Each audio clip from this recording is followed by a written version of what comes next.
Welcome back to Boxing Unwrapped. My name is Emmett the Artist. Here today we're going to unwrap a little bit about BLK Prime and who the owners are and what they really do.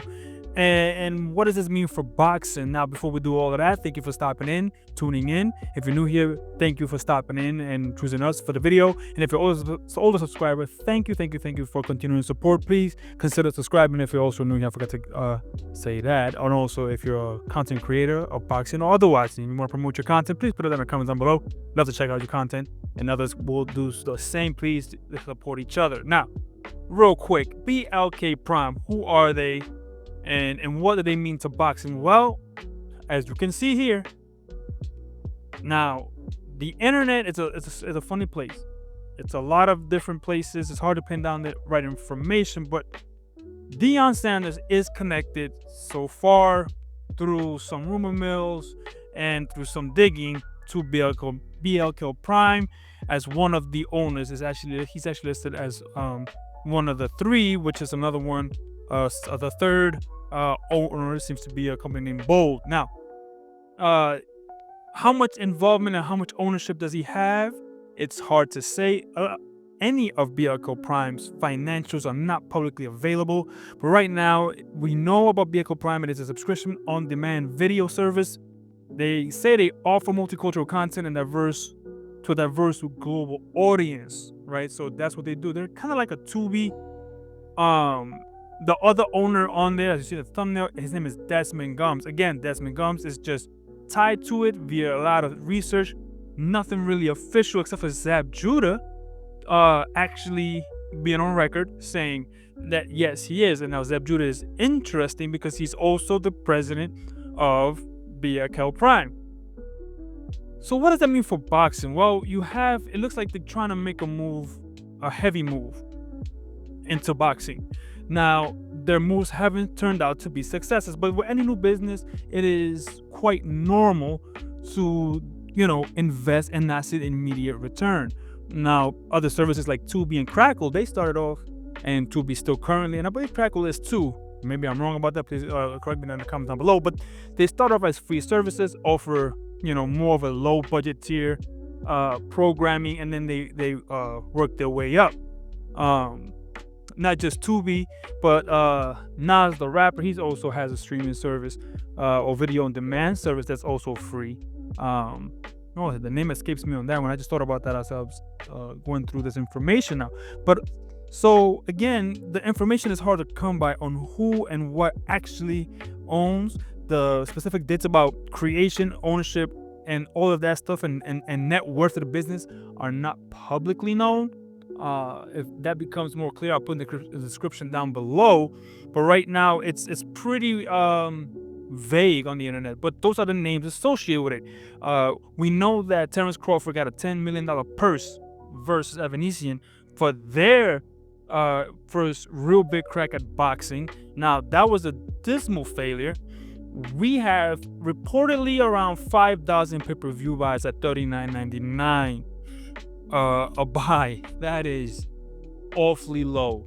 I mean, Terence Crawford on his own is not a draw. Put him on a subscription service no one has heard of. That's what you expect. I mean, if you multiply that, you're roughly looking around $200,000, and that's before all expenses and all that other stuff is paid.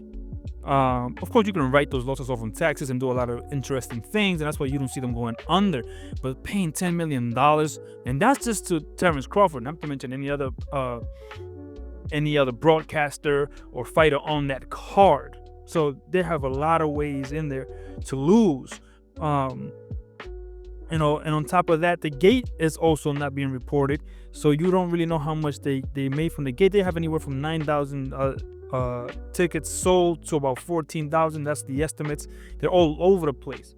So it's probably somewhere in between. I would say about 10 to 11,000 tickets sold in his own hometown, which is probably, if they're saying 14,000, that means that anywhere in between at the middle, that means that he did not sell out in his own hometown.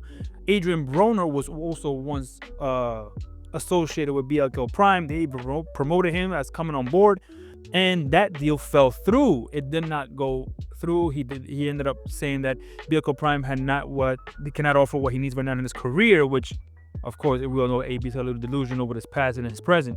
But what does that mean for Devin Haney? What that means for Devin Haney is that even though we are slated to see him on March 25th, and that's been confirmed by BLK Prime on their social media accounts, they really this can still fall through, as we see with the Adrian Broner deal, because they probably thought it was a log as they were promoted it heavy, and now we see that it never came to fruition. And that's the same thing that could happen from here till March 25th, because it's such a young startup, who knows how many moving parts. I don't know how well versed in what role does Zab Judah have, or he is in business of television and streaming.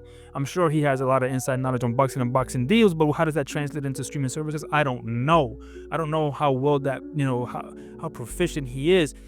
Gums comes from a football background like Deion Sanders, which makes the connection a lot more interesting and a lot more credible that he is Deion Sanders as part of this whole ownership, because Gums comes from that background. He has coached high school, has created charter schools for high school, ran a decent enough high school program, and then he turned to movies, and he directed and wrote a lot of low budget movies, sort of like Tyler Perry, but not as successful, but has made enough waves, I think, and enough noise in order to get a streaming service up off the ground, probably due to his own catalog, and probably able to get the lower tier, low budget, studio films on there, because they need a home to be at, so why not, right? So with his own catalog, you couple that in there with other folks dying to get their stuff on some sort of platform to be shown, you're able to build something out that somebody can pay for.